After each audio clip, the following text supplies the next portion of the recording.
So as we sit here on this Monday, one of the most talked about avenues of college football is the transfer portal. And one of the most intriguing teams within the transfer portal is the Colorado Buffaloes and Coach Prime. And today, we need to continue that conversation. Not only do we need to talk about some more additions Colorado has pulled in, but we also need to take a step back and look at this class in its entirety. Because people on social media are talking about it, and there's something I think's getting lost. And today, we need to discuss it. But before we can, as always, y'all know the drill. I have got to hear from you. Hop down to the comments, give me a Y for yes or an N for no. Are you surprised with the efficiency Coach Prime has been able to navigate the transfer portal with? And let me know what you're thinking. If you're new to the channel, be sure to subscribe. Hit that bell notification. I do constant college football content. You don't want to miss any of it. And if you enjoyed the content, be sure to like and comment down below. Those interactions seem small. They are massive to content creators such as myself, and we're on a push to 20,000 subscribers. I'd love to have you a part of this unbelievable community. But having said all that, let's jump right into this. And I think we need to begin with the new additions Colorado has gotten, where they dip right back into Florida State, getting another Seminole to jump from the Seminoles to the Buffaloes. And that's a little ironic when you consider Coach Prime played for Florida State in his college days. But lo and behold, it's the fifth Seminole to transition from Florida State to Colorado, this time former safety Travis Jay. And Travis Jay was a top 200 prospect coming out of high school in the class of 2019. And one thing you hear me talk about all of the time, and because of that, I'm not going to spend a lot of time at it, I'm just going to say it. One of the things you can get out of the transfer portal is a unique blend of experience and eligibility. You can get someone who you know has successfully made the transition from high school to college, and someone that still has eligibility left to where they can grow within your program. That's exactly what Colorado gets with Travis Jay. Yes, he was in the class of 2019, but he still has 2 years of eligibility left, and he's gotten some experience for Florida State. Now, he sustained an injury, he was sidelined for a bit, but this is a situation where maybe a change of scenery can be best for all parties involved. This is another thing we talk about at length. Sometimes it's as simple as a change of scenery can do wonders for an individual.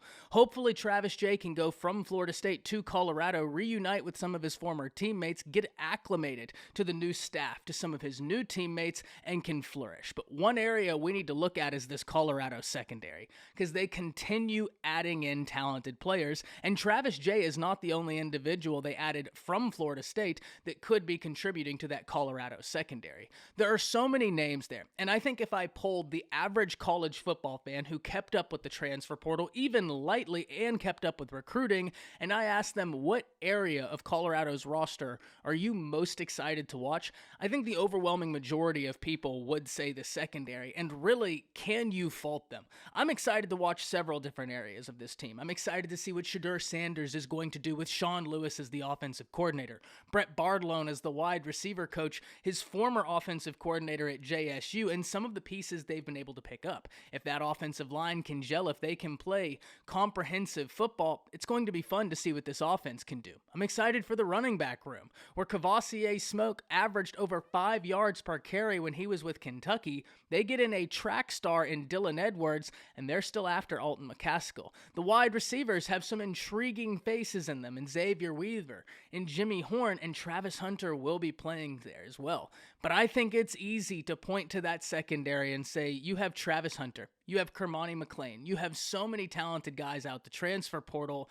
That's the area we're most excited to see. And I don't think anybody would be wrong in saying that, especially when we look at some of the edge acquisitions Colorado has gotten, and I can point to a Jordan Dominic, someone who was already pretty effective before they transferred to Arkansas, but whenever he got to Arkansas, he really flourished and had a great season before transferring to Colorado. If you can generate pressure on opposing quarterbacks, you have dangerous pieces in that secondary, guys who can go and track the ball and generate turnovers. So this is a great addition for Colorado. And Colorado certainly wasn't done in the transfer portal, as they reached back in and got graduate transfer Javion Antonio, who stands 6'4", 220 pounds, and plays wide receiver. And anytime you can get a wide receiver with that frame, you do so, because they instantly become a mismatch in the red zone. And I wasn't surprised to see Coach Prime in Colorado take another wide receiver out of the transfer portal. They're trying to achieve depth, because depth equals safety. If you have the ability to make sure you're taken care of in 2023, it just makes sense to do so, which is exactly why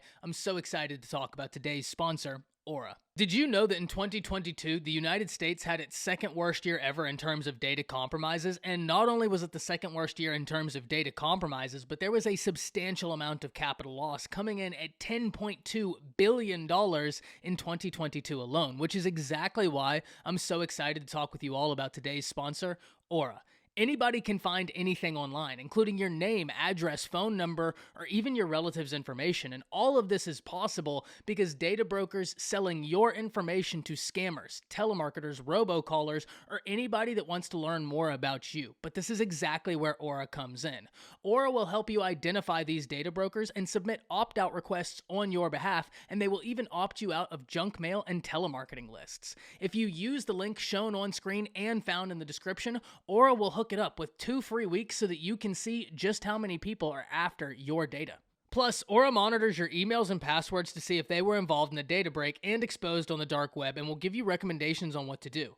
Aura has a VPN, a password manager, real-time credit and identity theft monitoring, internet parental controls, and protects your devices from malware. It truly is the one-stop shop for user protections. Plus, they offer different bundles so that you can either take care of yourself or the whole family at an awesome rate. So let Aura keep you safe. Go to the link in my description to claim your 2 free week trial and start protecting yourself online. Once again, go to aura.com/ATTS to start protecting yourself online with a 2-week free trial, link in the description. Thank you so much to Aura, and back to the video. But this gets me into the next area we need to talk about, which is us taking a step back and looking at this class in its entirety for Colorado. Because when people really started to take notice of what Coach Prime was doing in the transfer portal with Colorado, memes started going out online. People were wondering, are they going to have enough people to field the team? Everybody saw it. If you were on social media, people were talking about how many scholarships Colorado had lost, how many players that were a part of the previous Colorado team would no longer be a part of this Colorado team. And throughout the whole time, I remained steadfast in that I was not surprised to see this level of turnover. Coach Prime came in here. He had the ability to add in talent via the transfer portal. He had players that were willing to follow him, and he took over a team in Colorado that was 1-11 the year before. Changes needed to be made in order for Colorado to be the university Coach Prime wanted it to be. But as we sit here, I think what a lot of people don't realize is how close Coach Prime and Colorado actually are to fielding a complete roster. Not a roster that you feel like you could take into next season in terms of numbers-wise. That's all we're talking about here, is numbers-wise. They're only 9 scholarships away from fielding the maximum amount of scholarships you can have. And if you looked on social media, you may be convinced that Colorado had 30, 40 scholarships to go before they had a full roster, but that's just simply not the case. They may not have the returning faces they had from last year, but make no mistake, Coach Prime has been able to navigate the transfer portal with a level of efficiency that, quite honestly, is very impressive. It's why I asked all of you at the beginning if you're impressed or surprised or excited with how Coach Prime has been able to navigate the transfer portal. Because whether you're a fan of Coach Prime's or not, whether you're a believer in Coach Prime or not, that's beside the point in terms of this conversation right now. Nobody knows how Colorado is going to fare in 2023. Why? Because it is a brand new roster. The one thing we do know is that the Colorado Coach Prime inherited, the 1-11 Buffaloes, that is not the Colorado Buffaloes we see before us today. The roster is completely different. The coaching staff is completely different. And I would wager the culture there is completely different as well. Because now you have a program that is quite literally all about winning. And that's what they're trying to do. How does it take them into the season? What does it look like once the season rolls around? It's too early for anybody to say. There's still guys that Colorado needs to get in, not only from the transfer portal, but from recruiting that will be there during the summer. And some of those guys are going to be huge pieces to this team. And I still think Coach Prime and Colorado are going to do work in the transfer portal. But the one thing we have got to acknowledge is how efficiently Coach Prime and Colorado have navigated the transfer portal to this point. And it's part of the reason why I'm so excited and curious to see what the season looks like for the Buffaloes coming up. Because there is so much new, but there is so much work that's gone into this team. I'm excited to see it, but I'm really excited to hear from all of you. Hop down to the comments. Let me know what you think, not only about the 2 additions we talked about today, which we are going to talk about several more. Don't worry about that. And we will take a comprehensive look at this class, go through every individual, go through all the changes made at Colorado. I've said I'd do that for a while. I'm just waiting on the dust to kind of settle. That way I can give you the most comprehensive video possible. And when that comes, I can't wait to put that video out. But until then, hop down to the comments. Let me know what you're thinking about these additions, and then let me know what you're thinking about the way Coach Prime has navigated the transfer portal in its entirety. Because I think a lot of people were under the assumption Colorado had a long way to go. And I think a lot of people will be surprised to see how close they are to having a full roster. I can't wait to hear from all of you. That's it. See ya.